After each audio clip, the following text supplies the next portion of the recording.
disperse immediately or you will be subject to arrest. Do it now. A boss ain't nothing but a thief on a time loan. 128-bit war, you play Nintendo. On some shooter, so put the bridge down. Don't feed us to the killer bees. We get what we deserve. Like bury me with my MP3s. Write my manifesto in 72 DPI. Life's just a game. You got cheated, never learned. I write these songs for every bridge that ain't been burned. For every cop car that ain't been turned. Welcome to This is America, March 12th, 2022. On this episode, first we speak with an affiliate of the Youth Liberation Front in Florida about recent walkouts against the so-called Don't Say Gay bill. We talk about the bill and how thousands of students are taking action against it. We then speak with Ben Lorber, a political research associate, about the growing connections between the Trumpian wing of the GOP and white nationalists led by Nick Fuentes. We then turn towards our discussion, where we discuss the Democrats' pivot against masks and mandates, and look at the ongoing J6 investigation and beyond. All this and more, but first, let's get to the news. A slew of anti-LGBTQ+ bills targeting trans youth in particular are being pushed by Republicans through state legislatures. In Texas, according to NPR, there are more than 40 proposed bills targeting trans and non-binary youth. Last month, Texas Governor Greg Abbott issued a letter announcing that delivering gender-affirming medical treatments to transgender youths constitutes child abuse under state law. It stipulated that doctors, nurses, and teachers are legally now required to report parents who aid their child in receiving such care. In Alabama, there is a bill which attempts to make it a felony to prescribe puberty-blocking drugs or hormones as transgender therapies for minors with gender dysphoria. Another bill, HB 266, which would put a felony ban on health care for trans minors up to age 19, passed the Senate committee and is considered one of the most aggressive anti-trans bills in the country. In Florida, the Don't Say Gay bill bans public school districts from teaching students about sexual orientation or gender identity in kindergarten through the third grade. The bill also creates a new avenue of litigation, as it potentially allows parents to sue the school district if they believe their child were provided inappropriate instruction about sexual orientation or sexual identity. In Arizona, Republican lawmakers filed 17 anti-LGBTQ+ bills, including 12 anti-trans bills, at the start of this year's legislative session, more than almost any other state in the country. As The Intercept reported, South Dakota became the first state to pass one of the many bills proposed nationwide this year that viciously targets trans youth. The South Dakota bill, SB 46, bans trans girls and women from participating on girls and women's sports teams. It now heads to the desk of the Republican governor, who has long pushed for the exclusion and punishment of trans children to be further inscribed into state law. Meanwhile, in Idaho, the House of Representatives has passed a bill that would criminalize gender-affirming medical procedures for transgender youth and make it a felony punishable by life imprisonment for anyone who helps a child travel across state lines to gender-affirming healthcare. Lastly, in Iowa, a new state law bans transgender girls and women from competing in female sports offered by Iowa schools, colleges, and universities. These draconian bills are an all-out attack on LGBTQ+ youth and mirror recent attacks on abortion access, because they attempt to create a legal framework to deny medical care while criminalizing those that offer that care. Such bills are designed to increase fear in the community, which is already under threat from far-right street-level violence, while also discouraging discussions about these realities in public life. While some of these legal attacks have been defeated already, Republicans across the U.S. are determined to weaponize anti-trans sentiment as a way of building up support for their campaigns as the midterm elections in 2022 draw closer. In response, a new wave of student action, walkouts, and demonstrations have broken out across the social terrain in the last few weeks. While largely overshadowed by the ongoing Russian invasion of the Ukraine, thousands of students across the U.S. have walked out of school, pushed back against administrators, faced off against far-right students, and have also continued to build opposition on the ground. One hotbed of resistance has been at the University of North Texas, where on March 2nd, The day after Biden declared during his State of the Union speech that he always had the back of trans youth, hundreds of students disrupted and shut down a speech by Republican hopeful Jeff Younger, famous for taking his ex-partner to court over her support of their daughter's gender identity. Younger spoke alongside a group of young conservatives who last year rallied and stated they supported Christian fascism. Hundreds of students chanted "Fuck you, fascists," shutting down Younger's speech, while a larger crowd rallied outside. Police also injured a demonstrator with their car when they drove through a group of protesters as they escorted a young conservative member away from the area. Far-right trolls later attempted to frame the event as a violent riot, as opposed to the mass rejection of a Christian fascist that was vastly unpopular. Predictably, campus authorities, hoping to distract from the violence of the police, attempted to place blame on outside agitators coming onto campus to stir up trouble. In response, a local John Brown gun club wrote, "In the ensuing days following the protests, conservative campus groups have engaged in a concerted effort to repair their loss through the lens of conservative and alternative news outlets. In these outlets, figureheads have espoused unfounded accusations that the John Brown gun club organized the protest. This is demonstrably false. These figureheads have attempted to brand student opposition as Antifa cells to cloak in naivete the realities of their fear of opposition. One needs to look no further than the campus police, the president of the university, and openly fascist group statements to find their inability to reconcile the lack of a leader or organizer in their opposition. While the so-called debate in settler colonial legalities branches to the dismissal, marginalization, and criminalization of one's existence, it is the responsibility of all to fight back." These students answered the call to defend their friends and community and demonstrated that the will of existence will not bend to neither cop riot nor administrative acceptance. Meanwhile, protests and student walkouts at the same university have remained ongoing, decrying the response from the police and the administration. But while anger has been building at the North Texas campus, students across the U.S. were getting ready to carry out walkouts at their schools in defiance of the wave of anti-LGBTQ+ legislation. As Florida-based anarchist counter-info website Tequesta Blackstar wrote on March 3rd, thousands of students across Florida walked out in a statewide mobilization against the Don't Say Gay bill, which would ban discussion of LGBTQ+ issues in elementary schools and has passed through the state legislature. High schools participated, and in Tallahassee, students marched from their high school to the Florida state legislature, occupying the floors to condemn the bill's passage. Repression was also reported during the walkouts, with one lead organizer being suspended indefinitely by their school for passing out pride flags. Over the next week, the walkouts in Florida quickly spread to Vermont, Massachusetts, Texas, Iowa, and Idaho. Be sure to check It's Going Down in the coming days for a roundup and report backs. In other resistance news, thousands took to the streets in Tijuana as part of the International Women's Day mobilizations. Militant blocks smashed windows and spray-painted graffiti decrying the ongoing femicide crisis in Mexico. Cities across the U.S. continue to hold memorial events for T-Rex, a 60-year-old Portland protester who was shot and killed by a far-right fan of Kyle Rittenhouse and internet troll Andy No at a recent Black Lives Matter demonstration. The far-right shooter also seriously injured several other individuals before being shot themselves by an armed demonstrator. A fundraiser for that person has been set up and it is linked in our show notes. Over 100 people in East Providence gathered to denounce a group of neo-Nazis, the Nationalist Social Club, who recently held rallies outside of left-wing bookstores and community spaces. A family in New York has won a fight against eviction after a direct action campaign was organized to keep them in their homes. The Anti-Capitalist Labor Union, the Industrial Workers of the World, or the IWW, has been busy.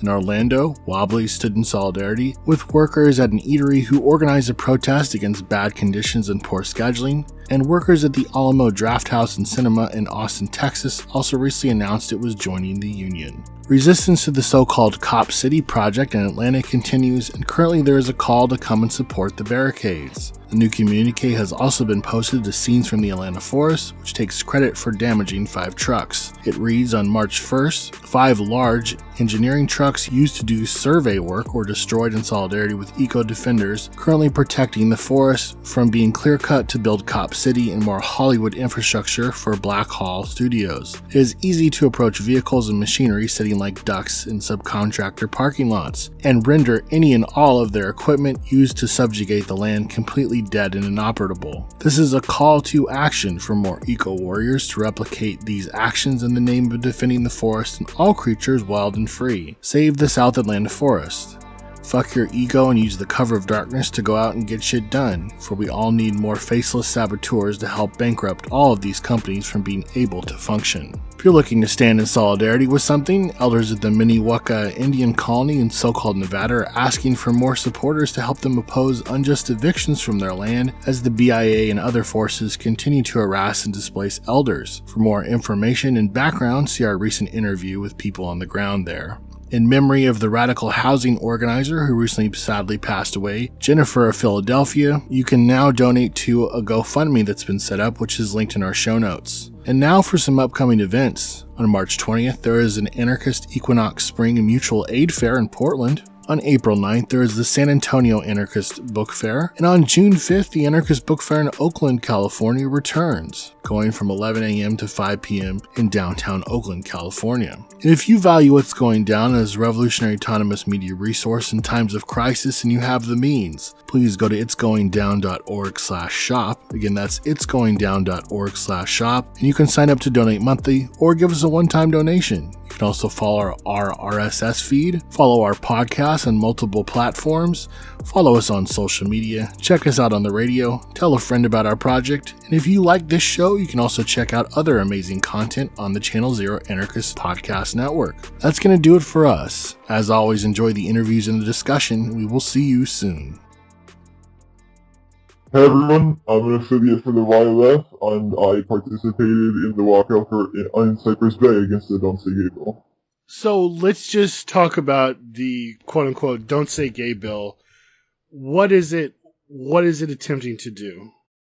So, among the more central provisions of it, the original bill, not even including any amendments that were added, was prohibiting any discussion of sexual orientation or gender identity between K to 3rd grade. However, a lot of people didn't only find the version of that. The next problem was that it would allow parents to also complain to the school and sue if their complaints weren't satisfied, if they believed that sexual orientation and gender identity wasn't being taught in an appropriate manner in subsequent grades. So this would obviously affect the higher levels of elementary school as well as middle and high schools, and would probably be a very effective tool for more conservative factions of the communities here in South Florida and the rest of the state to use if they did like the discussion of LGBT issues faster. So it'd basically give them a legal weapon to kind of like hold over teachers to say like we could potentially sue the school and you if we don't like your teaching.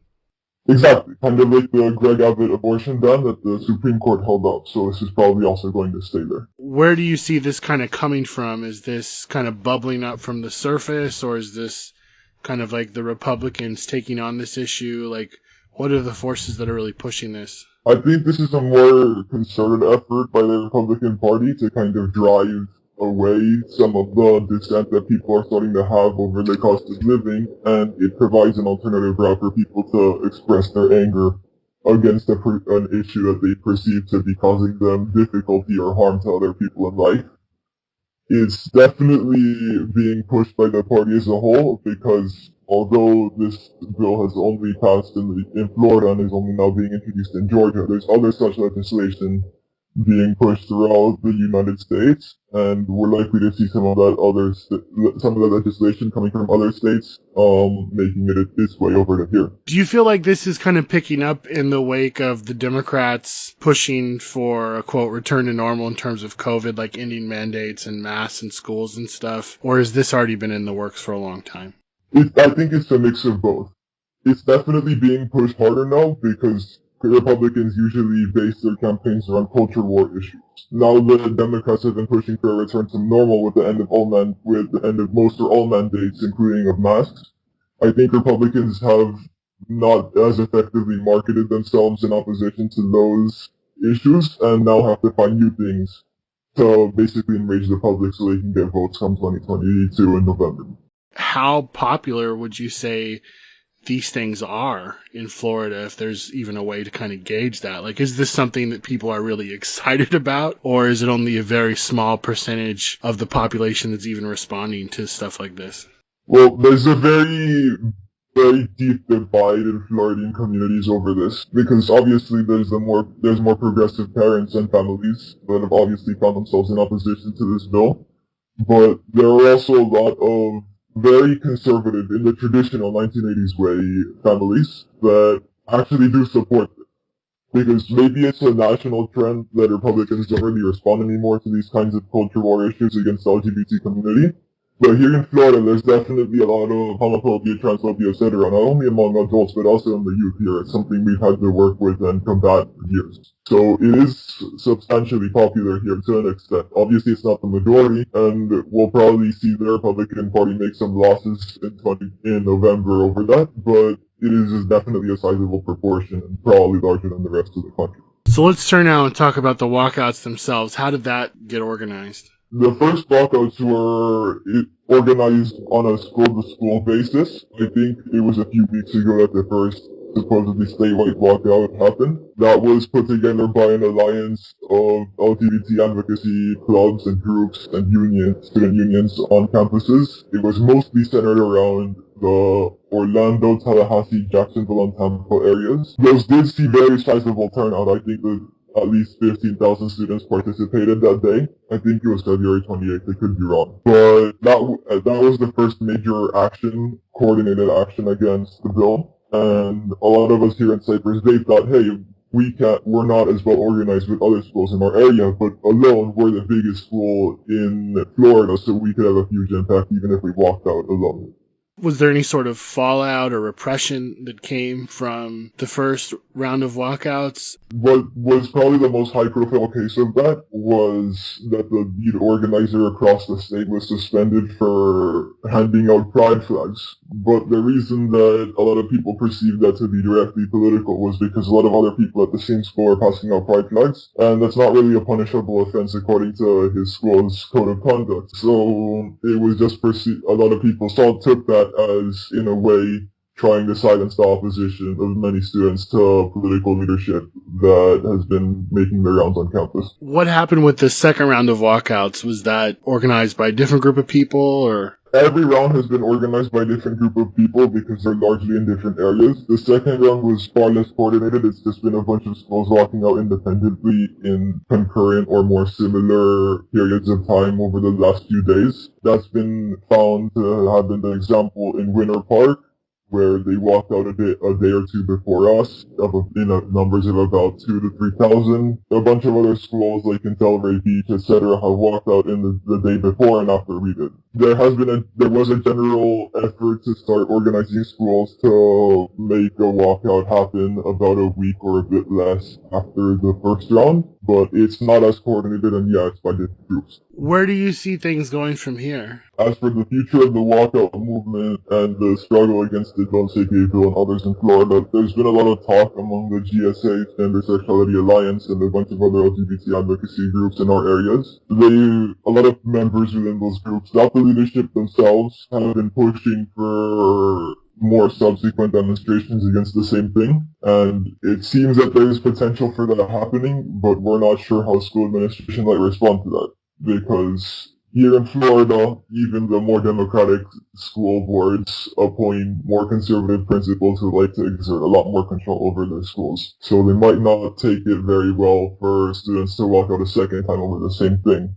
Especially given this is the first walkout that's ever happened in Cyprus that hasn't been approved or organized directly by the school since Marjorie Stoneman Douglas. When you say organized or sanctioned by the school, what do you mean by that? I mean organized because in Marjorie Stoneman Douglas, the school itself started promoting the walkout, and it wasn't so much student leadership that organized it so much as they did direct it. Here this time, the GSA of our school, Gender Sexuality Alliance, organized this, and they had to negotiate a lot with the principal and the administration to actually get permission to go forward with it, and not just have security shut it down like they threatened to with the previous COVID safety walkouts that were poised to happen. Oh, you're saying you're talking about the walkouts against returning back to school early and students were walking out. They were trying to shut those down?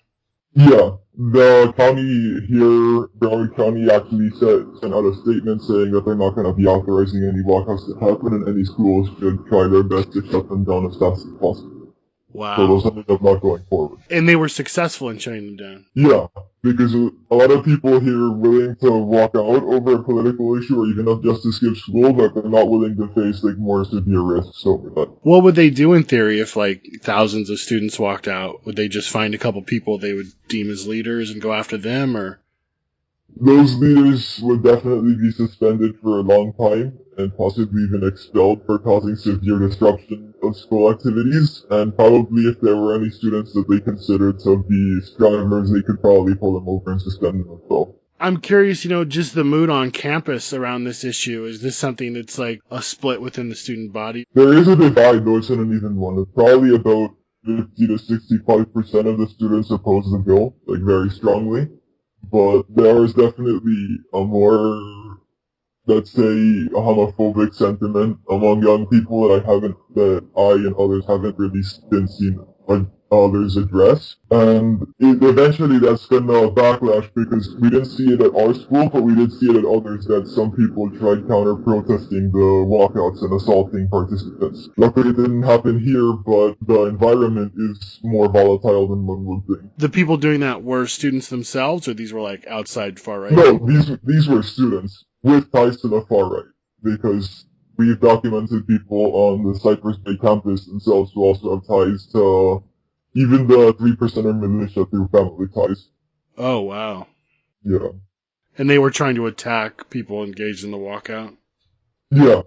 And generally just yell slurs. That did happen a bit here, but those people also wanted to skip school, so they participated in the walkout as well. Though they were a very small minority. Because nothing says liberty and freedom like championing the state, telling you what to do with your own body, right? Of course. What advice would you give to other students that are organizing? Both Idaho and Iowa have been passing anti-trans and anti-LGBT legislation, though it's been far more aggressive in Idaho. As for any advice I could give the students, probably what they would want to do is form actual student unions that can provide some sort of negotiating face with the school. It's a more institutional kind of thing, but it's the only way that you'll ever get permission to go forward with these walkouts. And through there, if the school tries shutting you down, even if you can't go forward with a walkout, it can raise a huge storm and bring light to the issue. And eventually the school will have to cede, given the pressure that's been applied. Do you think this is going to keep building? Honestly, I would like to see a lot more adults supporting students in this issue, because I know in Fort Lauderdale, they've held rallies against the Don't Say Gay bill. One in Wilton Manors drew around 300 people, and one in Fort Lauderdale drew around 100. And that's a rather shameful number, given that an individual school drew out more people to walk out than both of those combined. And I do think that this is going to become a larger movement, particularly because a lot of people are realizing that a single walkout isn't going to do much. So we might see recurrent walkouts in the same schools, or maybe even more sustained protests happening across entire school days.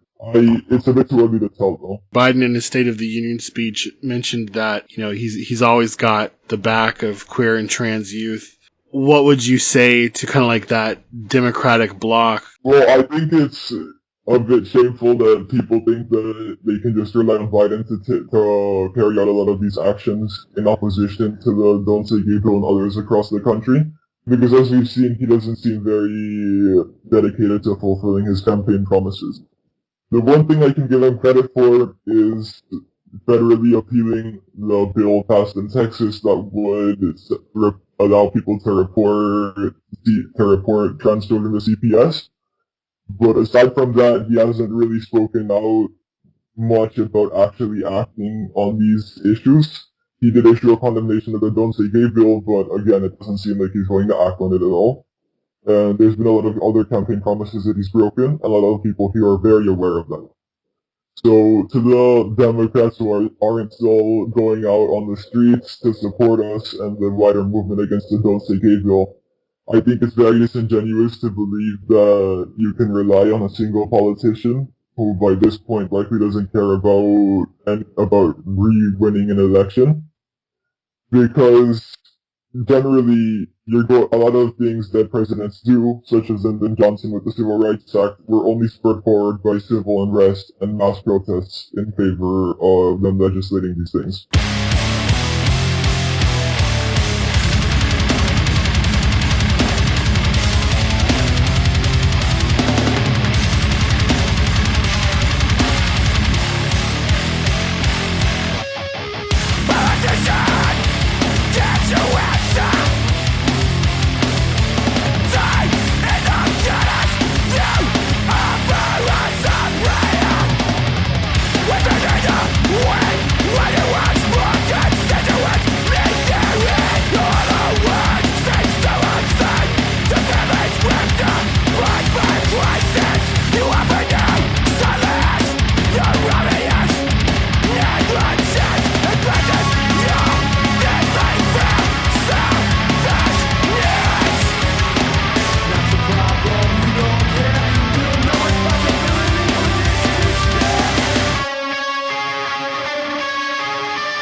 Today we're joined by Ben Lorber from Political Research Associates. And just introduce yourself. Tell us the work that you're doing, and also, what is PRA? Yeah, thank you so much for having me. So I'm a researcher. PRA is a think tank that is a social justice oriented, movement facing think tank. We study far right wing movements. We monitor these movements, and we work with folks on the ground in social justice movements to fight back. We've been around for about 40 years. We're based in Boston. Like, we started in the 80s, taking on the Christian right, and we've been, kind of a voice out there for a while, looking at white nationalism, looking at the Christian right, and looking at anti-immigrant and other movements. Awesome. Well, we're going to be talking kind of broadly about two conferences that happened over the past week. One was CPAC, Conservative Political Action Conference, and also the AFPAC, or America First Political Action Conference, which is organized by Nick Fuentes. He's a white nationalist, Unite the Right attendee in Charlottesville in 2017. He kind of came out of the alt-right with James Alsop, who's another white nationalist who was involved in groups like Identity Europa, who are also deeply involved in organizing Unite the Right in Charlottesville. Since that, he's pivoted towards the leader of the Groypers, and the Groypers, if you don't know, is the name of a fat-looking frog meme that's supposed to be a take on Pepe the Frog, another meme. If you're lost, Don't worry, we'll explain all this. But the Groypers are sort of like alt-right 2.0, and they've managed to get buy-in from several Trumpian Republicans like Paul Gosar, Wendy Rogers from Arizona. Also, Marjorie Taylor Greene was one of their featured speakers at their event, and they advertised themselves sort of like an event after CPAC. So let's just kind of like dive into it. What do people need to know about Nick Fuentes? Who is he? Where does he come from? And what has made him sort of a darling among the Trumpian wing of the GOP? Yeah, so so like you said, yeah, Nick Fuentes is 23 years old. He lives in the Chicago suburbs, and he is, I would say he's the leader. He's the recognized, kind of like most prominent leader of the white nationalist movement in the U.S. today. And yeah, like you said, he was radicalized early on in the Trump years. He went to Unite the Right. He wasn't so involved in any organization necessarily at Unite the Right. At the time, he had a show on Right Side Broadcasting Network. He was a college freshman at the time in Boston University. And I think he was 17 at the time of Unite the Right, but maybe 18. But basically, in the aftermath of Unite the Right, much of what we then called the alt-right ended up falling into disarray, right? The murder of Heather Heyer, the explicit displays of neo-Nazism at that rally really turned public opinion more sharply against the alt-right than it had been. A lot of its leaders were deplatformed. They turned to infighting. And people like Nick Fuentes, who were kind of this, Gen Z iteration, they looked at Unite the Right and they were really dissatisfied by what they saw as the poor leadership of people like Richard Spencer, and Jason Kessler, Chris Cantwell, Matt Heimbach, a lot of this generation of alt-right leaders. Nick wanted to move beyond that in a number of ways. He thought, and he was joined, by Patrick Casey of Identity Europa, and Patrick had the same idea at the time. They thought that kind of like relying on like a European conception of an Aryan master race, or kind of esoteric Hitlerism, or kind of a post-Christian atheism, kind of sentiments of the white race that people like Richard Spencer were championing. They thought that was a dead end. They thought that wouldn't catch on to most like normie conservative Americans. They thought, as they put it, the optics were basically terrible. And so Fuentes and Patrick Casey and others, they wanted to pull the alt-right in a more kind of, bread and butter, like Americanism, like direction, right? This was behind why Identity Europa, like rebranded it as the American Identity Movement, right? Nick Fuentes thought that the alt-right should wrap itself even more in the flag and the cross, essentially, and champion this kind of slogan of American identity, use Christianity, and in particular Nick's Catholicism, really to try to move mainstream, right? Because while some other alt-right leaders were interested in kind of like building a kind of cadre off the grid, going off the grid, maybe becoming accelerationists, or just kind of building kind of purist cadres like that, Nick Fuentes still believed in the mission of trying to transform the mainstream conservative movement, right? So Nick Fuentes and the Groypers were like, okay, like we have the same idea as the alt-right. We have to save the white race. We have to, end non-white immigration to preserve a white demographic majority in the U.S., but we need to do that by basically trying to act like normie Trump voters, trying to brand ourselves as kind of Gen Z, middle American conservative Christian youth, and we need to cozy up to people within the establishment, and we need to get back into the establishment and try to change the conservative establishment to turn it into closer to our vision of a white nationalist party. And so from 2018 onwards, he slowly started doing this. And in late 2019, they kind of made their first kind of splash on the map by challenging the conservative organization Turning Point USA on college campuses, right, with these kind of like media focused stunts, called the Groyper Wars, where they would go to like Donald Trump Jr. events and ask about like white demographics and stuff, and like try to get mainstream conservative leaders like Charlie Kirk and Ben Shapiro to answer questions about like why the U.S. supports Israel and why the conservative movement still has a place for some LGBTQ people, right? So basically trying to pull the conversation further right, trying to move the Overton window. And they really continued in that. And what we saw last weekend is the culmination of where they're going so far, right? Ever since late 2019, the Groypers have used every opportunity to try to insert their ideas into the conservative conversation and pull conservative leaders really closer to openly white nationalist positions. And we can go into, the lot of different ways they did that, right? Like they latched on to COVID denialism movements. They played a big role during the Stop the Steal movement, leading up to the January 6th insurrection. They were a big player in the insurrection. And it was through kind of, showing up at these larger conservative protests and presenting themselves as an energetic, young, white male conservative constituency that they got on the radar of Paul Gosar. And then once they got on the radar of GOP rep Paul Gosar, he came and spoke at their second conference. And so basically they've done all these different kind of progressive tactics to try to get,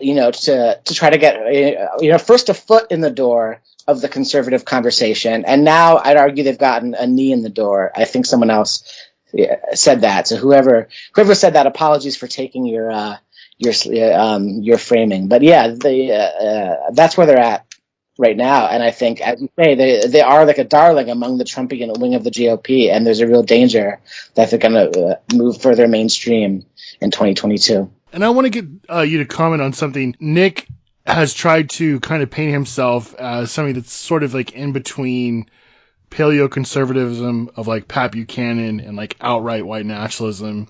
White nationalism being that there needs to be a white-only ethno-state.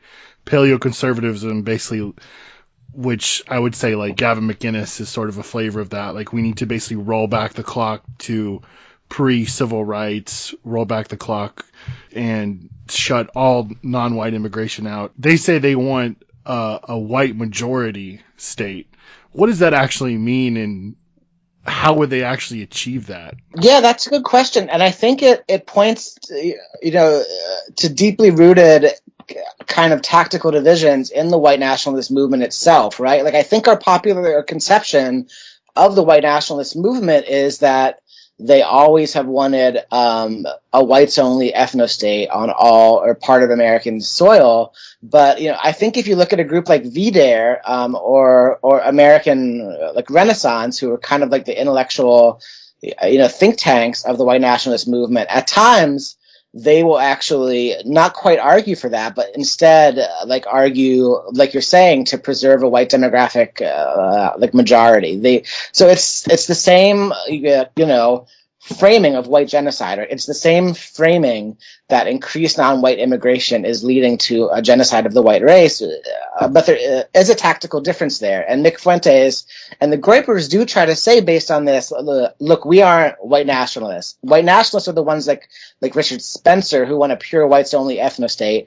We don't want that, so we're not white nationalists. Of course, they still are. It's the same old cohort that went into the alt-right, like the Groypers get all their energy from the cesspools of the internet in the same way the alt-right did. But so the Groyper vision for America, the way I understand it, is essentially ending all immigration, and the hopes there is that, by ending immigration, the percentage of whites in the U.S. can stabilize and remain, a majority or a supermajority, and they kind of believe that as long as whites remain a supermajority in the U.S., whites can still dictate like the cultural core of the nation, as they put it. And so, they do allow for a non-white minority to remain in the country. And based on this, actually, there are like a good amount of people of color who are in the Groyper movement, and it's a fascinating phenomenon that I think needs to be written more about. There are some folks of color who are attracted to the movement, and they'll come right out and say that they agree there has to be a white demographic majority in the country, and they're happy to live as a minority in that country. And so, I think, like you say, like taking this kind of middle ground, not going into like pure Richard Spencer ethno-state land, allows them to kind of latch on, to GOP debates around immigration and try to pull it further right. And we're seeing that. Whether that can all be chalked up to the Groypers, we're seeing a lot of GOP elected officials arguing now for a total immigration moratorium in a way they weren't even a few years ago. And I think so. This allows them to kind of, get their voice in there, especially with a branding like America First, right? Everyone on the right is trying to say they're America First right now. So even with that clever kind of optics branding, the Groypers are able to get in there and say, we are the real America First. So, immigration is a big part of it. And they also just want white people in America to start to think of themselves as an embattled minority and to adopt identity politics as they see it in the same way that, according to them, like non-white groups do. So, they're really excited about things like when mainstream commentators, like Tucker Carlson, attack critical race theory. When Tucker Carlson calls it anti-white, the Groypers basically are thrilled about that because they think that'll help white people kind of awaken a racial consciousness. Yeah, I just want to point out that they're very much interested in attacking like trans people, women, but also it's not like they just want to take over and just like let people be and, embrace white identity politics. I mean, they would totally support, active deportations and rounding people up, attacking people on lines of, gender, sexual identity, attacking trans people specifically, anybody that isn't a far rightist. So I think that, they would definitely be very much in favor of, a very healthy police state that was going after people they would deem enemies of the state. So they would basically turn the U.S. into a form of an ethno-state, even if they don't see their project as like creating a new state like the white nationalists. Yeah, of course. Yeah, thank you for thank you for underlining that. I mean, like Nick compares himself regularly to fascist dictators, like Franco and Hitler, and the Groypers are virulently anti-trans, anti-feminist. Regularly talk about like repealing the right of women to vote. It's very, and it could very well be that, as you say, like their stated position to allow non-white minorities to remain in the country, could dissolve if God forbid any of these people ever had control of the state apparatus. Yeah, for sure. So thank you for naming that. Yeah, and it's interesting you brought up non-white people that are involved in this movement, or even people like Marjorie Taylor Greene. We'll talk about this later, I'm sure, but there was a new documentary that Louis Theroux just dropped about the Groypers, and it kind of centers on Baked Alaska, who's another sort of like social media star within this movement, and Nick Fuentes, and they talk about how they don't want women to have the right to vote, but yet they're sort of putting up people like Marjorie Taylor Greene as sort of this ascendant person in their movement, or people like Michelle Malkin, who's sort of like a longtime nativist, anti-immigrant writer who herself is a woman of color. She actually just spoke at a white nationalist conference, the American Renaissance Conference, which you described as sort of the kind of like the granddaddy of the alt-right kind of current iteration of the white nationalist movement. And like you said, she openly was talking about, we've got to roll back the clock to pre-1965 where the immigration laws changed. We've got to go back to America being a largely white-dominated, white hegemony nation. And here herself is somebody that literally came into the country through those laws being enacted, and yet she's arguing against this, her own self being in this position right now, which is ironic, but also just shows where these people are coming from.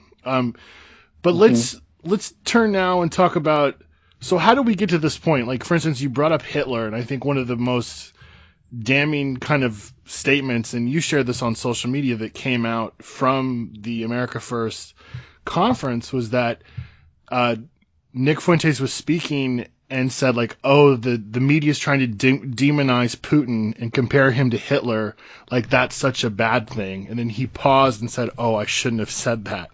But how did we get to this point where literally Republicans that are elected are going to this conference and thinking like, this is awesome, like this is going to look so great? Like, how do we get here? Yeah, that's a good question, and one that I still ask myself, even, as someone who has looked at them like pretty closely for like 2 years. I would say like it really, we can date it to Stop the Steal, right? Because as soon as, Trump lost the election on the night of January 3rd, as soon as the narrative kind of emerged that the election had been stolen Fuentes and the Groypers were right out there, attending protests in state capitals across the country, and Fuentes and the Groypers were really consistent about these protests, and they were flanked by people like Alex Jones and Ali Alexander. Like for a while, in like November, kind of December, it was kind of a trifecta of Ali Alexander, Alex Jones, and Nick Fuentes, who were some of the more visible leaders at these protests.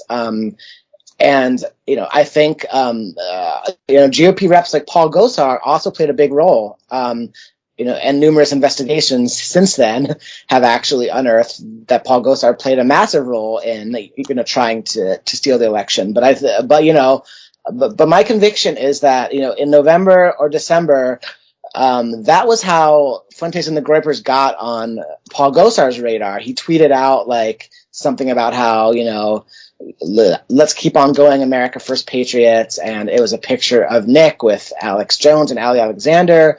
I'm pretty sure that, Paul Gosar spoke at multiple rallies in Arizona, and there were many Groypers there.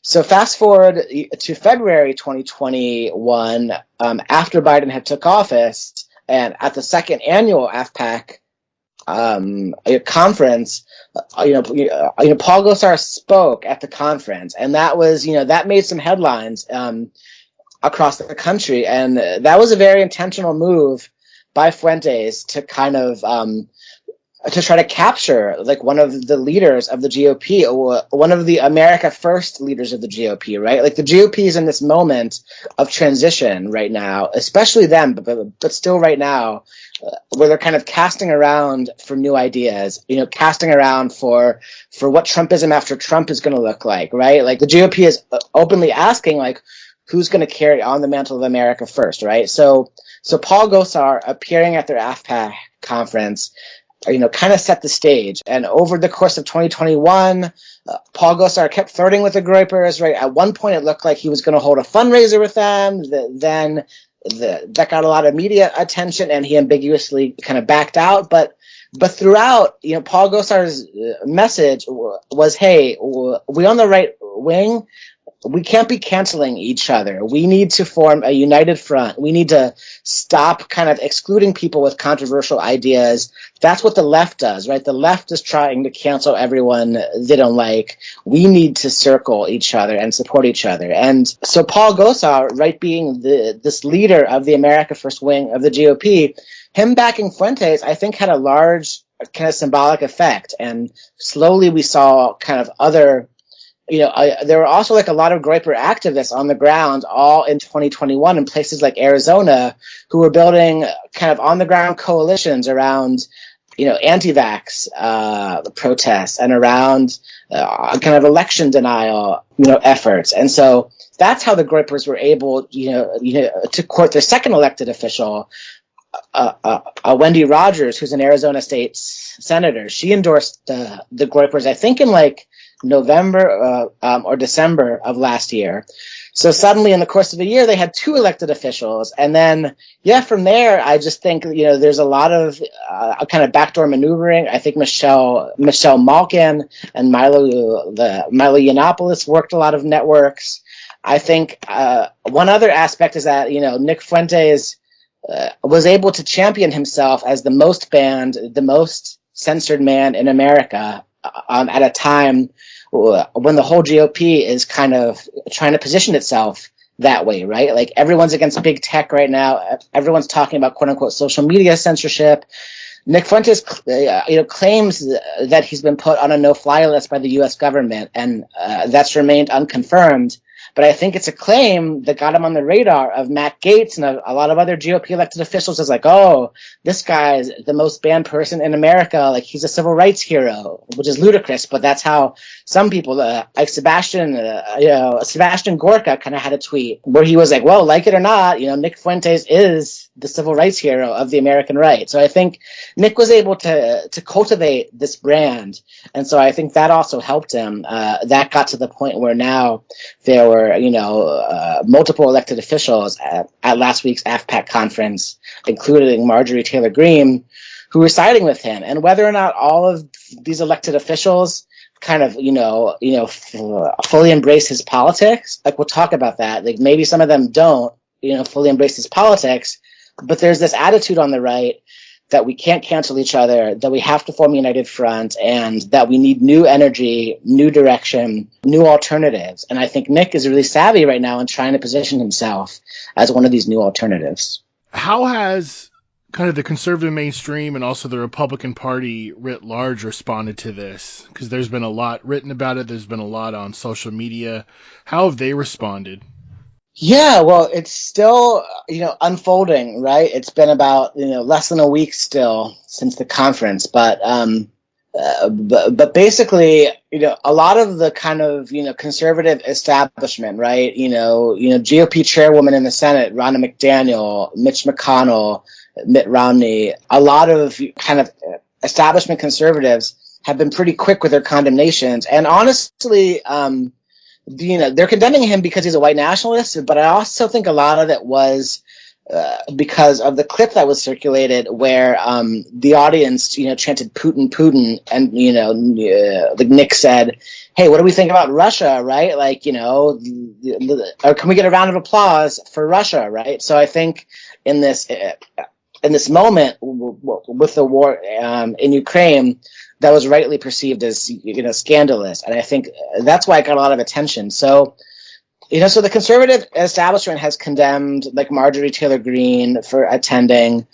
Marjorie Taylor Greene herself kind of offered, kind of the half disavowal. On the one hand, she said, I don't support white nationalist politics. She claimed not to know who Nick Fuentes is, which is unlikely, to be true. But at the same time, she said the same thing that Paul Gosar said a year ago, which is, we have here an energetic base of young conservatives who deserve to be heard. And basically what they're saying there is, I want to publicly distance, myself from an outright embrace of their politics, but I also want to include them in the conservative coalition. I want to kind of usher them into the big tent of the conservative movement. And this is really exactly what they want. I mean, like, the Groypers are under no illusion that Marjorie Taylor Greene is going to embrace, like, outright, the idea of white genocide, even though she kind of has. I mean, she tweeted things to that regard, like, before she was in office. But they basically, to them, the important thing is that Marjorie Taylor Greene showed up and spoke and then didn't back down once she was condemned. And I think we've seen that pattern happen a lot. Idaho Lieutenant Governor Janice McGeehan, who also spoke at AFPAC, she didn't back down when she was condemned by others in the GOP. She said, like, not a chance, I'm resigning. She gave the same argument that I don't agree with her politics, but they have a voice that deserves to be heard, essentially. And, Arizona State Senator Wendy Rogers got roundly, censored in the state Senate by her colleagues. She also hasn't backed down. So, and Paul Gosar on Gab has flanked Rogers and McGeehan and others and Marjorie Taylor Greene and said, we stand together, right? So it's this thing where it becomes a symbolic struggle over what they perceive as cancel culture, right? Like, they're backing down. They want the right, in their eyes, to stop apologizing, to stop, kowtowing to the left or whatever. And so it's this dynamic where the conservative establishment, is wagging their fingers, but the right wing of the party, the America First wing of the party, they're doubling down. And it's the America First wing of the party that's really setting the agenda and the direction and the energy, of the conservative movement as a whole.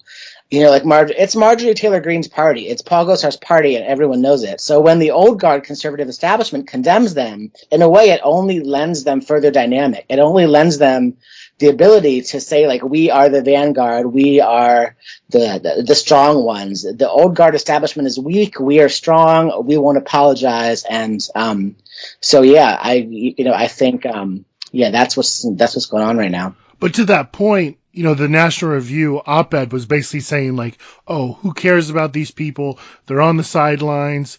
Like, these people are just, wackos with conspiracy theories, of course they would speak at that racist conference.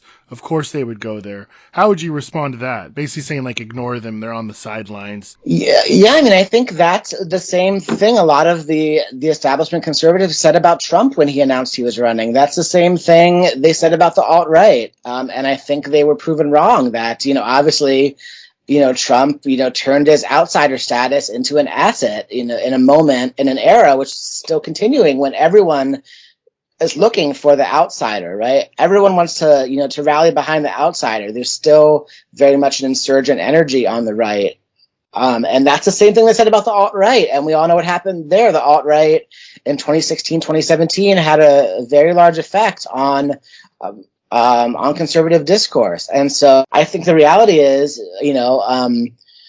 Fuentes and Co. say there were 1,200 people at AFPAC. Now, from the pictures I've seen, I'm not sure whether if I would go that high, but it was a very crowded room. And, from the monitoring I do, it's not that like the majority of conservative youth are currently into Nick Fuentes, but I'd say a sizable minority are, including a lot of social media influencers. And I think that, as that National Review article itself acknowledged, a dedicated minority, can definitely exert real influence, especially in the way that Fuentes and the Groypers are going about it, of kind of, that National Review article called it elite capture. And I think that's accurate. They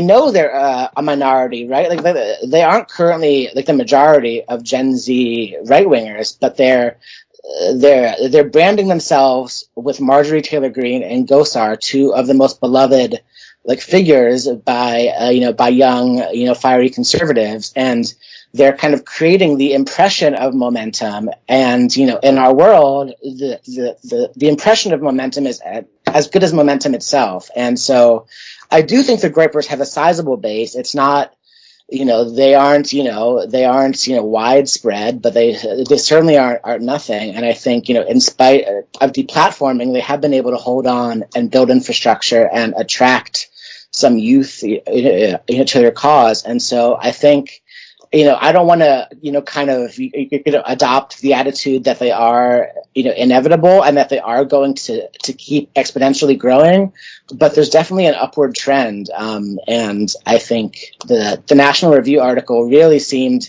kind of like the frightened cry of the conservative establishment in 2015, who were like, "Oh, don't worry about Trump. He's marginal. He's insane. He's wacky. You don't take him seriously." I think it's an underestimation of the energy that's cultivating on the far right in this country, in an era where conspiracism is on the rise and where this kind of energy can really win people over. In the week before APAC, there was the Louis Theroux documentary that dropped. That was on the BBC, but, people did see it or saw clips of it. I mean, it showed pretty graphic stuff, them throwing up Nazi salutes. There's one scene where one of the people that spoke at the White Nationalist Conference talks in graphic detail about sexually assaulting another right-wing streamer. And also there was a extremist file that was dropped by the SPLC on Fuentes specifically. Do you think any of this stuff hurts them at this moment, or it just kind of like solidifies the different sides? Like, is there something that could come out that would like make these people kind of like back away from Fuentes? Yeah, that's a good question. It really remains to be seen. I thought the Louis Theroux documentary, I mean, I don't think it really served any goal of marginalizing the Groypers. I think that, before Trump got elected, like a week before, right? Like the Democrats thought that releasing that clip of him saying "grab him by the" would alienate him from large swaths of his voting base. That obviously didn't happen, right? And I think the Thoreau documentary, unfortunately, I think, does the same move. And I'm not really convinced it'll have that much of an impact. I'm not sure if it'll win him any more supporters. I mean, I kind of feel like, I'm not expert into like Louis Theroux's viewer base, but I imagine most people who watch him are already pretty liberal. So I'm not sure that it's going to win him like new supporters, but I don't think that kind of aha gotcha is really effective anymore. I mean, Nick Fuentes, his Holocaust denial is already pretty well known. His anti-Semitism is well known. It's clear he's a white nationalist. So I'm not sure that'll stick. I mean, the SPLC does amazing work. Don't get me wrong, really vital work. And this isn't a critique of them specifically, but I do think that groups like the ADL or SPLC, kind of naming and condemning these folks as extremists, it doesn't really stick that much, anymore. In fact, a lot of people on the right wear it as a badge of pride, right? Like, I think that's one major thing that's changed in our era is that this tactic of naming and shaming, this tactic of kind of pointing our fingers and saying, hey, like, we found the racism, we found the anti-Semitism, we found the white nationalism. It doesn't necessarily stick. If anything, it could backfire, and it could make these people seem more edgy and cool, in right wing, kind of subculture, in an era where it's edgy to get your Twitter account banned. It's edgy to be to be called out by the ADL. Tucker Carlson has said don't take the ADL seriously, right? Like many others have. So I'm not sure that's very effective anymore. I was optimistic that AFPAC is where Fuentes wants to look his most optical, right? It's where he puts on the suit. He puts on the suit every night, but it's where he tries to look as polished and mainstream as possible, usually in the past. And so I was convinced that him directly, praising Hitler from the stage, I still am pretty convinced that might hurt him though, because at the end of the day, he's looking to win over, staffers who were in these insurgent right-wing populist campaigns. He's looking to win over like new layers of conservative insiders to associate with his movement. And I still think that, praising Hitler is a red line a lot of people aren't going to want to cross. And just today, in fact, this rising kind of national populist Senate candidate, Joe Kent, he actually did denounce Nick Fuentes. And that's a big deal because Joe Kent is kind of a darling of the America First wing of the GOP. I believe he's from Washington. I could be wrong, but he basically came out and denounced Nick. And I think that could actually be a good indicator that maybe Nick has hit a firewall. Maybe directly praising Hitler and Putin was too far. And people are more nervous about associating with him because they think that there will be a political cost. So on the other hand, you have Marjorie Taylor Greene and Paul Gosar saying, don't cancel this guy. We have to all stick together. So it's really unclear. The other really big question, and probably one of the most important ones, is that what is the role of social movements and educating people? The Groypers have basically said, like, we're not really interested in street politics per se, although they have kind of done some, like, fly-by-night protests around anti-vax stuff. But, I mean, they're not really like, Spencer or Patriot Front. They don't want to run around and put up stickers everywhere. They're interested in political power and building connections with people in the Republican Party. So how should anti-racist movements respond to them? Like, what would actually have an impact? That's a really good question. I mean, I think still the good old fashion techniques of getting in there and, identifying people and naming them at the ground level might still have an impact. I think, some of these Groypers are active, on their college campuses in their conservative chapter. And I think that kind of, like naming that, like outing them if they aren't already out. I mean, some are very public about it, but I think naming that could still have an impact. Because at the end of the day, it's not, just Nick Fuentes. There's also a whole, kind of network of, of Groyper activists. Some of them are anonymous, and online, and some of them are active in their local youth conservative formations. And I think kind of calling them out and doing what we can to kind of erect a firewall where that Groyper isn't so welcome in the mainstream conservative club anymore because he's a white nationalist could still be effective, even though obviously that mainstream conservative club itself is drifting further and further right and are not our friends to begin with.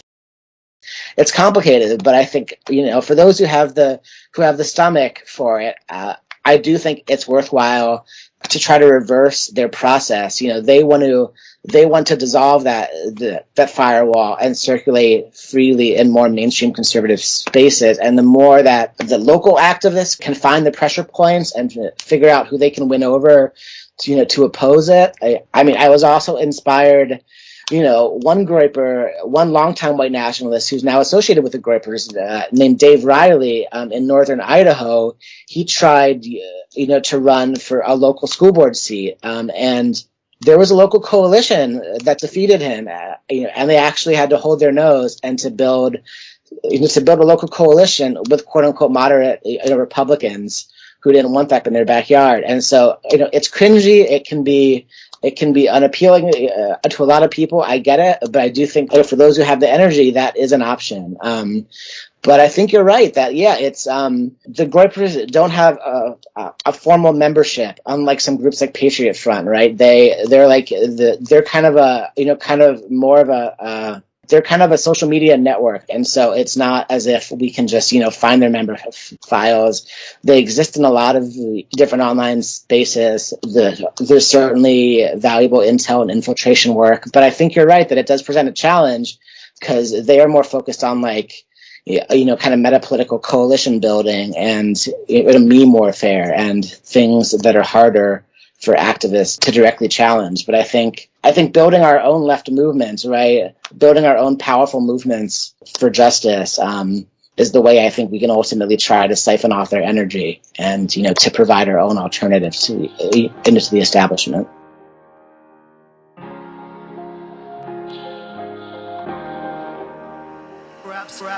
Rap song won't ever change the world, but I'll tell you about a couple that changed me and saved me from a system that could have strangled me. These are my post-American studies. We watch for rising waters, surprised by dry lightning. Fire season comes early, I no longer wanna die fighting. A middle finger for the gainfully employed. What is a man but a thing to be destroyed? My b-boys stand to the buffalo stance. Damn, it feels good to be going extinct. Washing fresh potatoes and carrots in the sink. Like I give a fuck what you think. I screamed death to America when it happened. I teared up, froze up, had to look hard in the mirror. You never know you're ready for war until you cock it. You never know how good you got it, so you say fuck it. Let the chips fall, it's a sick world. I ain't selling a cure. So many plague doctors sold snake oil here before. But before it's too late, plot your escape. If you're not careful, this beast will drag you to the brink. This is my Institute for Post-American Studies. Calluses on my lips, my throat been bloodied from screaming into empty buildings with people in them. Mass organizing till mass media undid them. Every gesture is a ripple, this is true, but truthfully, fuck the dead white men in my library. Nowadays there's only one book I can read. These post-American studies. I need glasses, I need $1 million to wipe my ass with. I need New England liberals to be less classist. I need my fellow revolutionaries to stop LARPing and start packing. Gandhi and Walnut died, I don't have dogs anymore. But when I'm in my garden, catch me chilling with a dinosaur. Used to want a flamingo on my front lawn, I got one. Old dreams dead and gone, now it's just me and a blue hair on. Digging a dad is some real shit. Lately it's been like carrying fam through the desert, wondering if we'll all make it. I can't fall, if I do they'll be fatherless. And I'm still trying to figure out what a father is. The United States, most sociopathic actors hide behind American flags and Blue Lives Matter banners. And I ain't talking about the cops, won't shot from that. Talk about your racist uncle who kills ants with a magnifying glass. I mean really, why is that? Until we sort it out, it's non-stop civil conflict. While traumatized comrades shout each other down, cause we feel powerlessness of it all. I'll be drinking the coffee while it lasts, or yo pawn tea for caffeine when there's no more coffee beans. Sorry if I don't reply to your texts, I'm busy with these post-American studies. Damn, it feels good to be a college dropout who never even saw his high school degree. But don't cry for me, not a tear will be shed by the rising seas. These post-American studies. And we won't need big agriculture, we can farm the trees. After this, we won't need social workers or psychiatry. Word to Sage Francis, this life could be so easy. These post-American studies. My vantage point, the edge of empire. For now, the land of pine trees, where I learned to actually do something instead of just being somebody. Nowadays, there's only one book I can read. These post-American studies. It's written all around me, scrawled on beach whales and flooded streets. In my country, to see is not to believe. Shame on y'all. These post-American studies.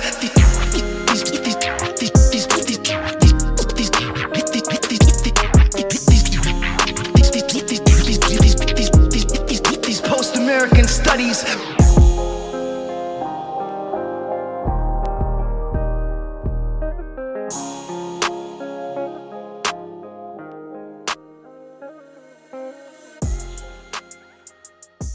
Okay, once again, we're back for another week. Thanks for tuning in once again. This is It's Going Down. And we're going to talk a little bit about the State of the Union speech. I know we kind of did a whole thing that last time, so we're not going to dive into every nook and cranny, but there is sort of a larger thing within that I want to touch on.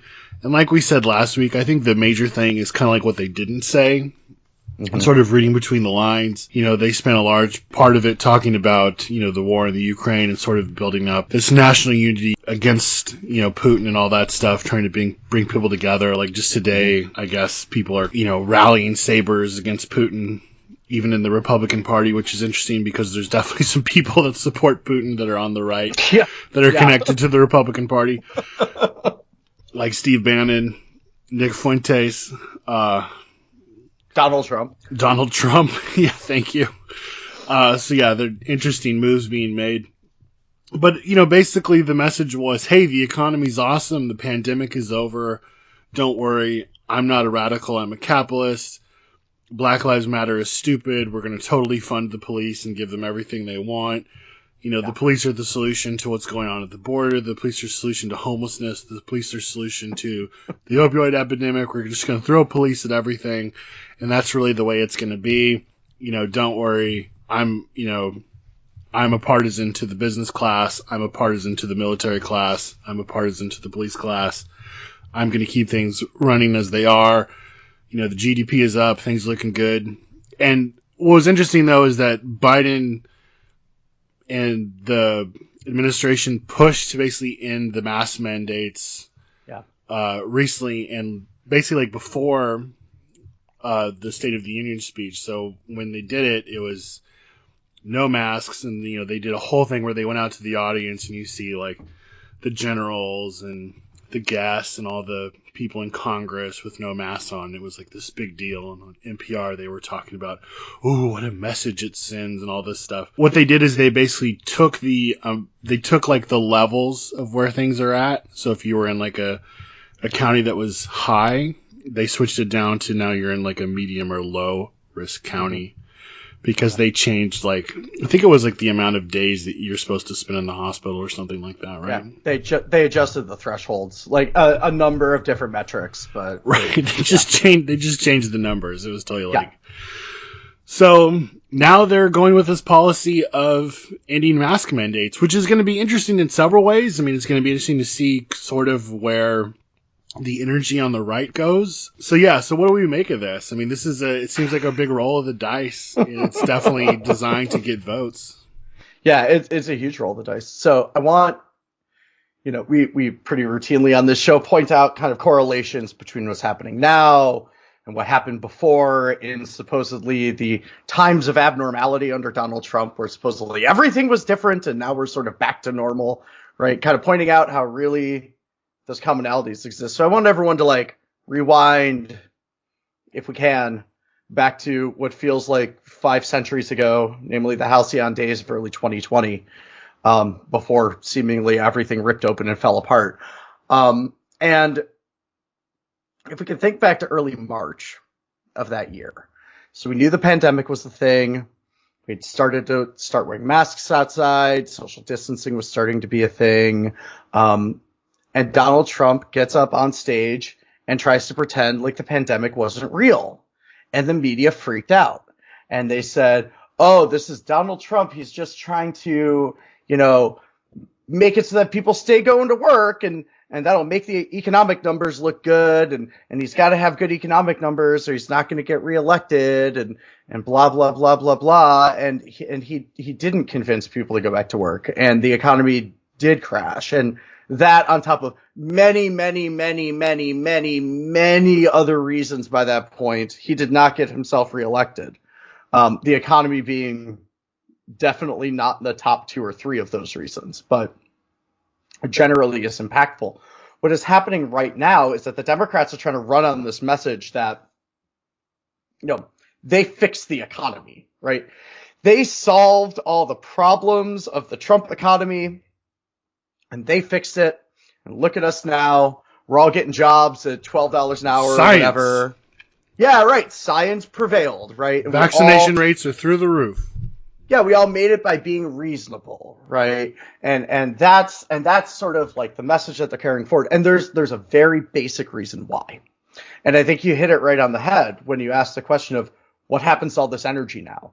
And I think that that's a huge open question. And Democratic Party strategists, I think, are hitting on something really interesting here where they're starting to say, yeah, maybe it doesn't go anywhere. Maybe if we just undermine the culture war stuff, that they don't have anything to run on. But here's the problem with that, or there's kind of 2 problems with that. The first is the sort of cynical rank hypocrisy of the whole thing, right? Democrats lost it in 2020, early in 2020, when Trump decided to, pretend that the pandemic didn't exist. They lost it. That was the middle of March of 2020. Here we are at the beginning of March of 2022. Democrats are behind in the polls. There's an election going on this fall. They really need a high-performing economy to get there. And so what do? They adjust the COVID restrictions. I mean, it's, as you said, the rates in which people are dying are not that much lower than they were at sort of the peak of the pandemic. And yet here we are declaring that it's over. And the Democrats are doing this transparently as an electoral strategy, right? That's kind of the first problem here, right? And I don't know if people, I don't know if the Democrats are going to get away with that without people seeing through it. Because I do think it is really obvious, especially when many of the people that live in more progressive areas of the country are still very convinced correctly that the pandemic is really a thing. And still, at least where I live, are wearing masks still, even when they're not required to, and are social distancing when they're not required to. There was a poll that went out, and it was basically like 60-40 across the board. Where like 60% was saying like, yeah, masks, mandates, no schools or whatever, around those numbers. And then like maybe 10% undecided, 30% was like hardcore Trump people. Like, yeah, well, and so I think that this really becomes the huge question, right? Like if this is what happens, if the Democrats are successful in convincing people that they don't need to wear masks anymore and everything just go back to normal and the pandemic spikes again, that's going to cost them. If they do this and the economy doesn't recover, that's going to cost them, right? So really what they're doing is they're kind of playing the one strategy they have. And we have to think about why they only have one strategy. So we talked about this a little bit last week. One of the things Democrats have been doing for a while at this point is they've been engaging in this weird rhetorical strategy where they kind of validate the underlying point that conservatives are making while sort of denying the nuanced individual specific factoids that are being put out there. So they'll say like, well, we don't want to defund the police. We want to increase funding to the police. And so they sort, which is exactly what Joe Biden said during the State of the Union, right? So we can see a really clear example of this. They kind of take on the conservative line and then sort of claim it for themselves. And they use this as a way to kind of do what they think is denying conservative sort of ground to gain discursive sort of, inertia from. When in reality, all they're doing is making it look like they're constantly in retreat all the time. And so we're in this process right now where the Democratic Party is now trying to take away the big sort of talking point that conservatives have, which is about government overreach and how the, Democrats are trying to destroy the economy. That bleeds into the conspiracy theories about COVID not being real, and so on, so on, so on. They're playing this strategy because I think their calculation is that this is going to deny Republicans the ability to use this as a campaign issue going forward. If there's one thing that I think we can all say about the Republican Party, and that is that they have no institutional memory until it's convenient, and they tend to not forget anything when it's convenient for them not to forget it. And they will continue to go forward on that line. Look at what the Democrats did to you. They made you stay at home, and they might not be doing it now, but they're only not doing it now because they're trying to trick you into voting for them. Like, that's exactly what the response is going to be. Well, they're already starting to put that out there. They're trying to be like, they're hypocrites. But I think you're right. I mean, the institutional memory is not there. I think they need to feed off of some sort of like boogeyman or like kind of more overarching narrative of like government overreach. And I mean, I'm going to say it right now. I think they found it in Texas, South Dakota, going after trans kids, demonizing queer youth. That's what they're doing in those states, and they're having, some sort of returns. Well, and this is a problem I think that they're having is, we talked about this last week, but the culture war issues that they're running on really have no support. It's like 20%. Which isn't even, that's like half of the Republicans in the country, right? So, they they barely have a majority of support for this stuff within their own party. And so it gets them a lot of press. It keeps them controlling the news cycle, which a lot of Republican strategies at this point really do require them maintaining inertia by controlling the news cycle. And they control the news cycle with these sort of outrageous kind of outrages that they engage in, right? Like heckling during the State of the Union or, so on, so on. Nick Fuentes talking about how much he loves Hitler, that kind of stuff. And it keeps them in the spotlight. But you said it. The problem here is that they're getting diminishing returns on these things. We've been talking about this again for a long time on this show, for well over a year, well over 2 years. We've been talking about this idea of diminishing returns. And we're starting to see it in states like Ohio, where, the candidates are running harder and harder and harder and harder and harder to the right. But as they're doing that, they're starting to watch the polls actually close. And the polls aren't necessarily closing between a bunch of right-wing candidates that are all saying the same thing. The polls are actually closing between some of the right-wing candidates and some of the moderate candidates. And what's happening is that voters there are deciding that, well, really things have kind of gone too far.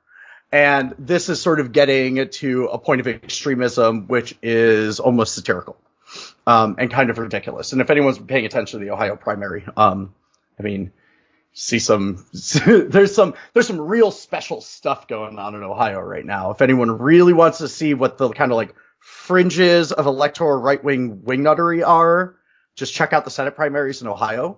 They're really, really out there. But what they're showing is that mad rush to the right isn't necessarily a winning strategy. Not even within the Republican Party. And it definitely is not a winning strategy when we take the electorate together as a whole. And so, we're watching a bit of this process in which we're kind of seeing this push and pull in which some people on the right wing are kind of going really far, like speaking at AFPAC or something like that. And there's other people trying to like hem that in and kind of pull that back. And really, we're sort of watching this kind of power struggle happen. The big question that's going to come forward, I think, as we get into the midterms, it's going to be complex, but it's really going to be around this idea of what of three different forces here are able to kind of gain the inertia or gain the upper hand in this process. And those forces are really kind of the Trumpian wing of the Republican Party, the traditional sort of power structure of the Republican Party, and the Democrats. They're all competing for the same very thin sliver of voters right now.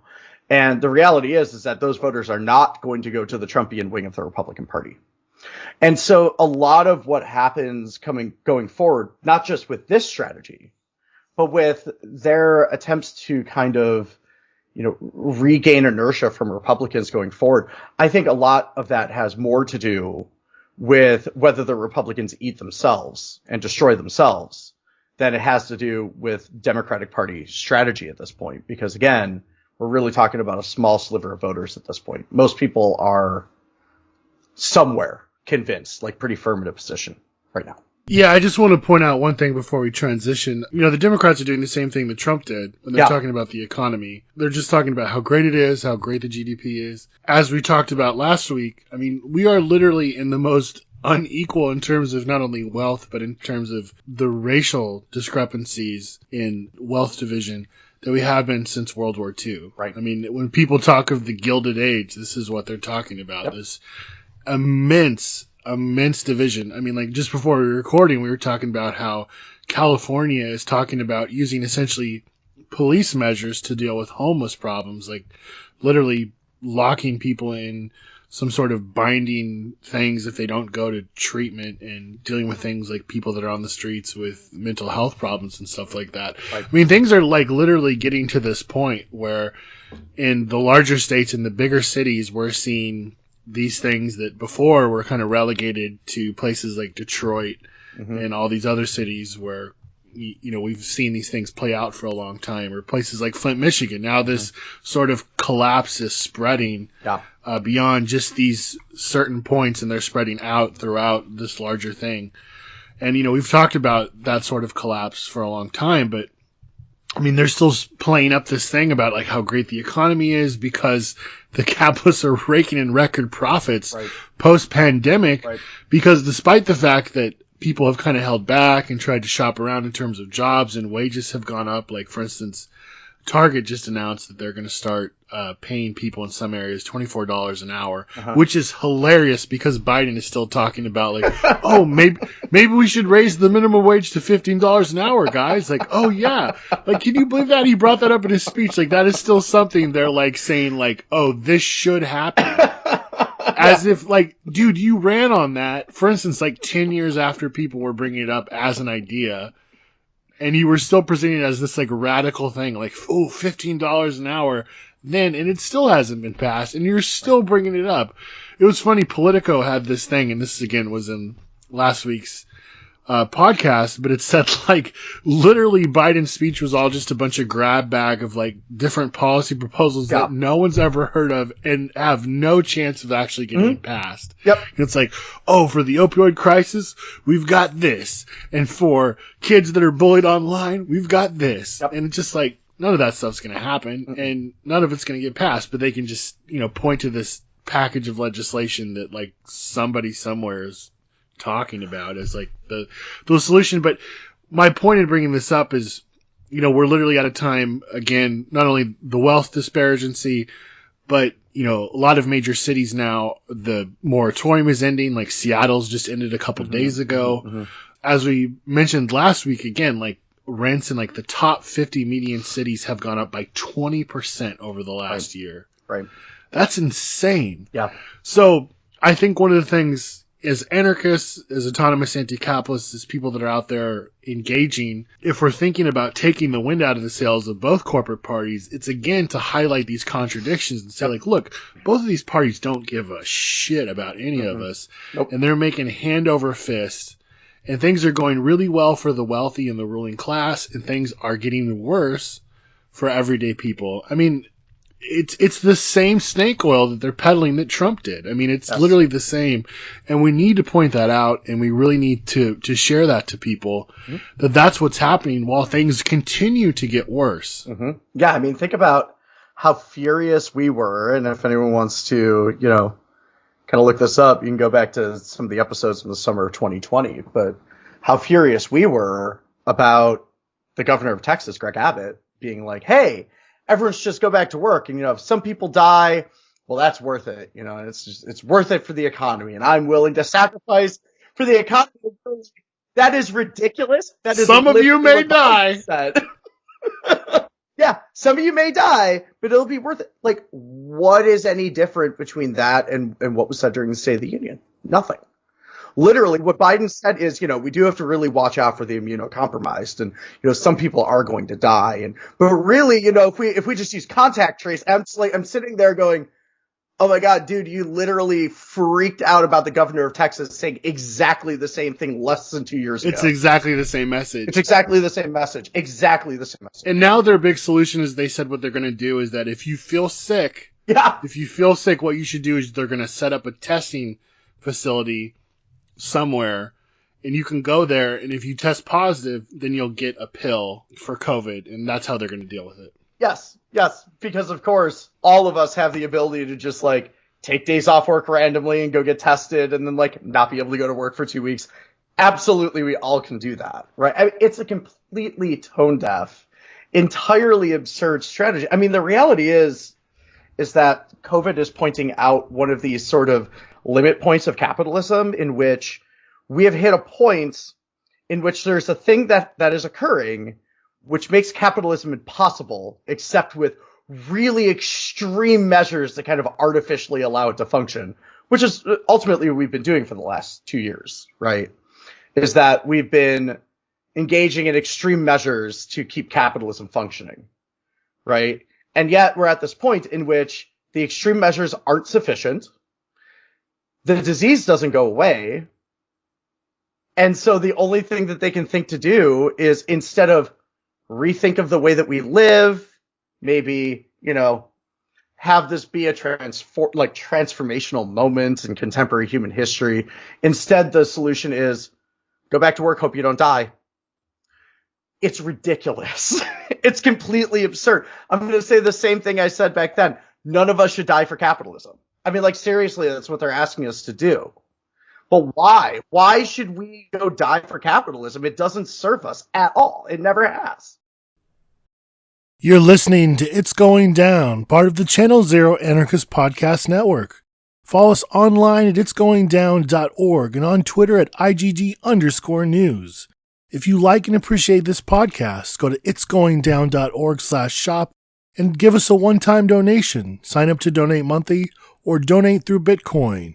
Again, that's itsgoingdown.org/shop to support. And now, back to the show. The same day that Biden gave his speech, the UN put out another climate report. Yep. And we quoted it last week, but I'll just read this part again where it says, the world's going to get sicker, hungrier, poorer, gloomier, and more dangerous over the next 18 years. And then after that, watch out. This is from the Associated Press. The Associated Press usually doesn't write in hyperbole. It's bad. The situation is bad. And in Biden's speech, he literally mentioned climate change. He said climate change once, and I think climate chaos or something like that. Yeah. He mentioned it and said, this is why we need weathering on buildings so we can basically deal with climate change. Basically we've got to fix our infrastructure, he was saying, because climate change is bad and it's going to wreck everything up, which is not a solution. Nope. It's just hey, maybe we'll give you some more sandbags and fix the levees a little bit, which, I mean, how's that going for United States? Is that working out? No, It's not. I mean, look at Australia. There's just, again, massive flooding in Australia just happened. A year ago we had massive wildfires. And then his next point, he was saying that we need to combat climate change because we need a really healthy economy because we're in a trade war with China, was his point. Yep. So, I mean, again, what is this really saying? He's signaling hey, I'm not some eco-radical, I'm the guy that's going to stop the native people protesting Line 3 I did. I'm the one that's going to let the Canadian companies come in and going to pay the police off to smash these things. I'm going to go out and get more, drilling sites going than Trump did. I'm your guy. But I'm smart enough to say, yes, climate change is real and it sucks. And we're going to, do these window dressing things, try to, go about maybe smoothing some of the edges. Maybe we'll build up the walls in the nice, rich, white areas. They won't get flooded out, in the next 10 years or things like that. Just like Trump is building up his seawall at Mar-a-Lago right now. We're going to do things like that. But in terms of, structurally addressing an economic system that's based on resource extraction and the burning of fossil fuels. No, of course we're not going to do anything about that. Everything's going to continue forward. And in fact, everything we do in terms of climate change will be based around the idea that not only should this economy continue, but we want to make it be better so it suits us, profits us, and we can actually compete with other huge engines of industry and consuming resources like China, which is this huge monster within the global capitalist framework. So again, politics as usual. It's the rush to the center. I mean, like it was, so we've been talking about this rush to the center for a while. But Biden hasn't really been articulating it verbally, right? Like he ran rhetorically as a progressive, even though we all knew, light. Yeah, progressive, the winnable Bernie. That was right. Even though we knew that was all ridiculous, that's what he was running as, right? But this State of the Union was kind of for anyone that was still holding on to that idea, kind of the end of that. I mean, this was essentially the open declaration that nothing important is going to happen. Nothing relevant is going to happen. That really the only thing that they're going to do is, again, trying to return things back to where we were, to sort of get us to a point of stability, to sort of get our infrastructure fixed up again, to, blah, blah, blah, blah, blah. Not to fix anything, not to change anything, but to just preserve it.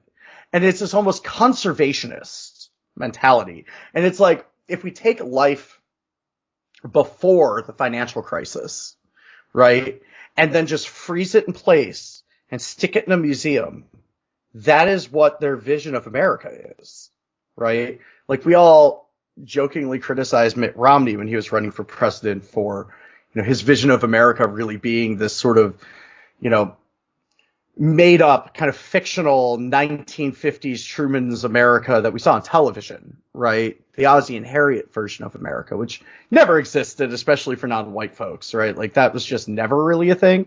But we're watching the same thing happen now. We're watching this kind of end of Bush era, early Obama era being kind of, held up as this kind of ideal of a time when America was going to get better, in which we're moving in a different direction and people were going to get more accepting of each other and blah, blah, blah, blah, blah. And trying to freeze that moment in time and recreate it again, almost as a reenactment.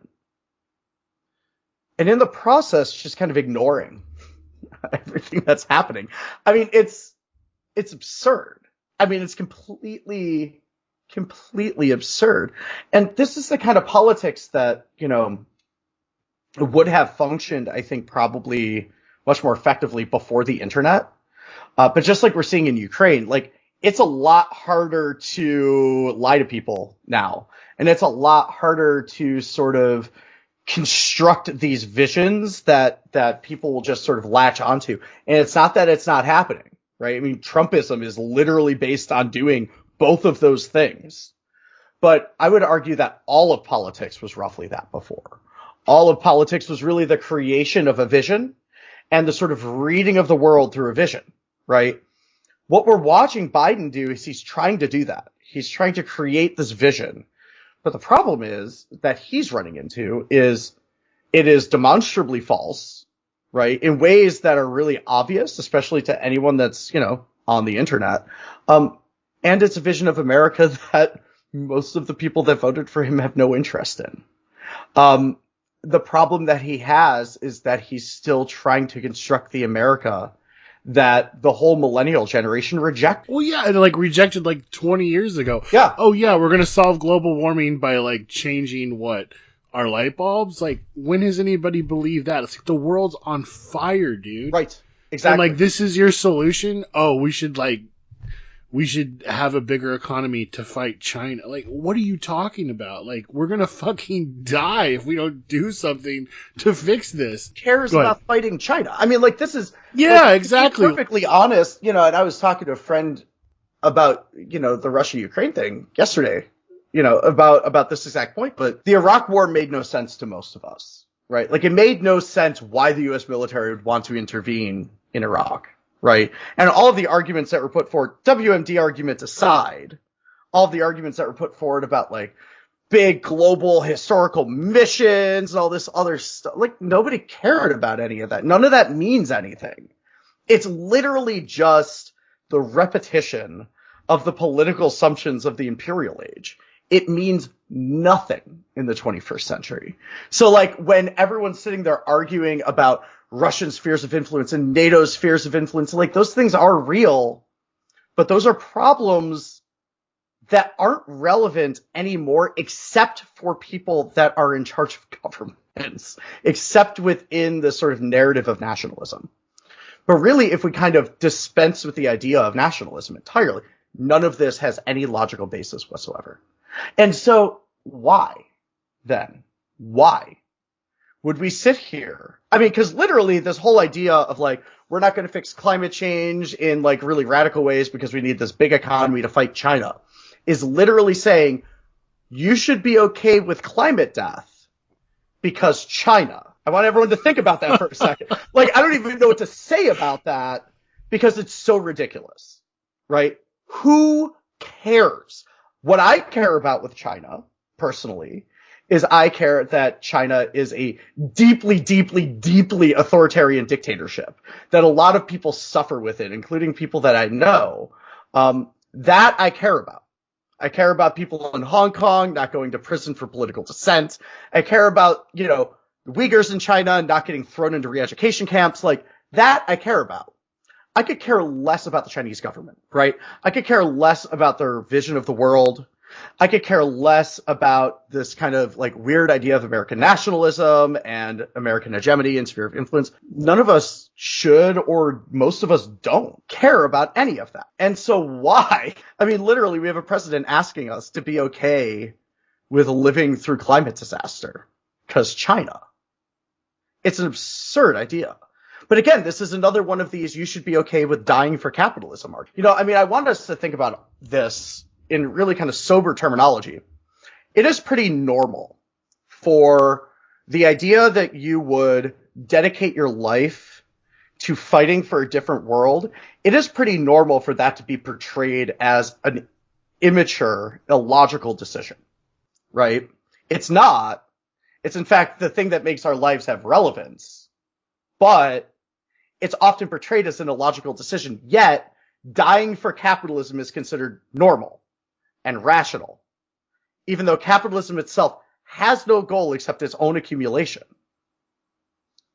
So if there literally is no meaning within capitalism, and the entire politics that was getting articulated during the State of the Union was go die for capitalism, how are we supposed to make any sense of that? It's a completely ridiculous idea. You know, and granted, like, a lot of meaning around a lot of things in this world has been completely destroyed by commodification, right? That's true. However, we can build meaning in our lives that don't involve going to die for capital, right? We don't get anything out of that, especially as a generation of people, or multiple generations of people now, who are living our entire lives mired in student debt, struggling paycheck to even afford rent. What do we get out of this? And yet, here's the president saying that normality is dying for capitalism. It's a ridiculous idea. You know, like we talked last week about like tankies and how they're not our allies. We've talked a lot about Democrats and how they're not our allies. But for anyone that's still hanging on to this idea that they're in any way even fighting in the same universe as we are, in any way heading in at all the same direction, just think about the fact that the Democratic Party's official policy now is that dying for capitalism is the right thing to do. And then think about whether anything they do serves us, because it doesn't at all. That's the best that they have to offer, though. You know, what else is fascinating is there was no mention of January 6th in that speech, which we talked about last week. Mm-hmm. And that's a great segue into talking about our next news thing. And that is that supposedly the January 6th Commission has said, like, yes, there is evidence that Donald Trump tried to overturn the election, which is not shocking, but it is shocking that someone has basically said it from inside that kind of sphere. So what does this mean? Is he going to get in trouble? What's going to happen? So this is a fascinating filing. I'm about halfway through the filing. I've read a lot of summaries of it. This all comes out of a court filing. The court filing is in relation to the subpoena for documents from John Eastman. So John Eastman used to be an undersecretary in the Department of Justice during the Trump administration. He was the guy that Trump kind of asked to find the legal logic to try and get Mike Pence to not accept the Electoral College votes. But we have come to find out a lot of other things about John Eastman. So the January 6th Commission subpoenaed his records.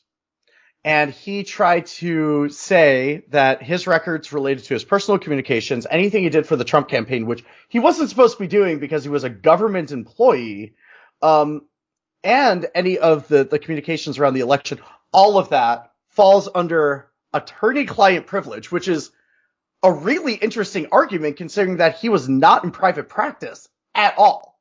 And that technically the attorney-client privilege would exist between the Department of Justice and the president, not between him and the president. But that's the argument he's making. So anyways, congressional investigators file this court filing, this motion kind of against this argument to try and force him to turn over documents. But instead of your normal, boring, run-of-the-mill court motion, they file this, 220-page long book of a court motion. I mean, literally, it's 221 pages long, right? It's incredibly long. And it lays out in extraordinary detail a whole narrative of what happens kind of starting before the election occurs, kind of leading up through January 6th. Now, I don't want to get into all of this, but I think what's important about this is they've been running into one problem, and this will also be the problem that the investigators around the financial fraud stuff run into. And this is a problem that mafia investigators ran into, including Rudy Giuliani when he was a federal prosecutor. And this is the problem of the sort of aloof leader, right? So what Trump is claiming is that he actually really thought that the election was stolen. And it doesn't matter how dumb you think he is for believing that. He really does actually firmly believe that. And is not, literally, his lawyers have argued, is not informed enough to know otherwise, right? That he couldn't have conspired to steal the election because he thought he won the election. That's the argument that they've been making. So what the January 6th Commission would need to prove is that, well, he actually did know that he lost and was telling people that he knew that he lost. And lo and behold, here they go. They have found records. Very specifically, they talked to, I forget the name of the person, but it was the guy who on the Trump campaign ran the data operations. He got subpoenaed recently. And in his affidavit, one of the things he says is on election night, right when the polls closed, he walked up to Trump and said, "You're going to lose tonight." And Trump turned to him and said, "I know." And then later, when the results came in, he looked at Trump and said, "Sorry, the results came in pretty much exactly the way that I said they would." And he said, "Yeah, I know, we didn't win." Like an hour later, he was talking about the election being stolen. He was talking about the election being stolen the day before the election. He was talking about the election being stolen months before the election. Yet he knew on election night, at least in a moment of coherence, that he had lost, right? And they can prove this now. That's a huge thing because he can no longer argue that for that entire time, he legitimately believed he had won. That there was at least a moment in which he knew he lost. And in that moment, to continue to go forward with what he was doing would have involved a conscious decision to lie to the American public. That's the argument that's getting made now. They have 220 pages of evidence demonstrating this. Yeah, it's right. So, we all knew this, right? We all knew that this was the case. I don't even think most Trump supporters don't know that this is the case. We all knew that this is the case. But one of the things Trump does incredibly effectively is he does this thing that, in legal sort of parlance, they call obeying the letter but not the spirit of the law, right? So he does exactly what the law says all the time. Exactly. No more, no less. And then he will fudge all the details around it to create enough uncertainty that he can't get prosecuted for stuff. That's been his classic go-to move. This would be a significant erosion of that strategy. That if they can actually demonstrate all the things they say that they can demonstrate here, the only question then about whether he gets prosecuted becomes political. at the point in which everything in this document is able to be demonstrated, if they can demonstrate it, they have conclusively drawn an entire narrative now of a coherently organized conspiracy to hold on to power, even if you lost the election, that was organized months before the election even occurred.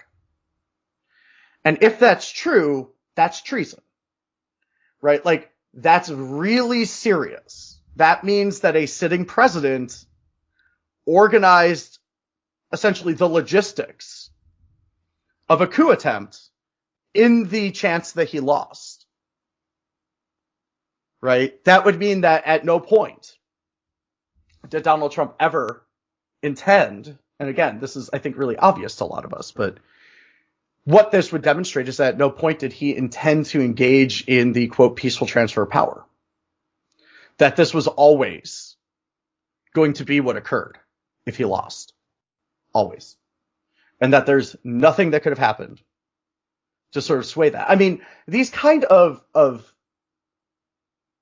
pieces of evidence which demonstrate foreknowledge, right? I mean, we're seeing this again, you know, to like bring up the Russia-Ukraine situation. We're seeing this in that situation too, where battle plan documents are getting captured from Russian vehicles that demonstrate that they had decided to invade Ukraine in the middle of January, weeks before they even started this sort of faux escalation that ultimately led to them invading. They had decided weeks ahead of time that they were going to do that. The fact that you can demonstrate that is damning. It means that everything they said in the 6 weeks in the middle meant nothing. They were all lies. And that undermines their entire argument for the whole war. We're seeing the same thing here. We're watching the same thing play itself out here, right? If they can demonstrate that he intentionally did this, that he intentionally planned this, or at least knew that it was happening, those are grounds to prevent him from running for office again. And it is possible that that ends up becoming the legal sanction here, that the Department of Justice ends up either getting a legal ruling issued or comes to a plea deal with Trump or something.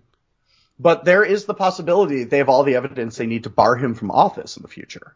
Because you are not allowed to run for office in the United States if you have engaged in activities that are intended to undermine the U.S. government, which January 6th very much constitutes. And we just had the first couple people, from my understanding, that have gotten charged with sedition. Yeah, the first couple sedition defendants have pled guilty, right? So with the Oath Keepers cases, we're looking at something really fascinating now, because what we're starting to see is these crossover points, right? And so the Oath Keeper sedition cases all came out of a couple other Oath Keepers who had sort of cooperated early.